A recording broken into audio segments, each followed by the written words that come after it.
In today's video, I'm going to teach you how to create a custom brush in Clip Studio Paint. We'll go from opening the app to saving a brush you can reuse anytime with clear explanations along the way. Start by opening Clip Studio Paint. Once you're in, look for the Subtool palette. This is where variations of your active tool live, and it's usually docked near your toolbar. At the top left of that palette, there's a small menu icon. Click it to open the palette options.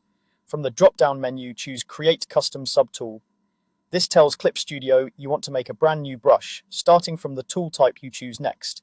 You'll be asked to pick a tool type such as pen or brush. As a quick guide, pen tools generally produce clean, precise lines, great for inking, while brush tools are better for textured or painterly strokes. Pick what best matches your goal. You can fine-tune the feel afterward. Next, give your new brush a clear, memorable name so you can find it quickly later. With your brush created, it's time to shape how it behaves.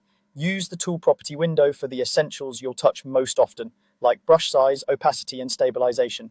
If your lines look shaky, a small stabilization boost can make strokes feel smoother without lagging.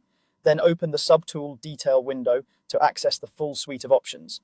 Here you can refine stroke tapering, adjust how the brush responds to pen pressure, tweak spacing for smoother or more textured marks, and control blending and texture behavior. Try short test strokes on your canvas as you tweak so you can see changes in real time. If you want a unique tip shape, go to the brush tip section inside Subtool Detail. Import an image or a material to define the shape of the stamp your brush uses as it draws. For best results, use a clean, high contrast image with a transparent background. After importing, you can control how the tip is applied, rotating with your stroke direction, scattering for texture, or randomizing for a more organic feel. Small adjustments here can dramatically change the character of your brush. When you're satisfied, save the brush. Saving locks in your settings so the brush behaves consistently the next time you select it.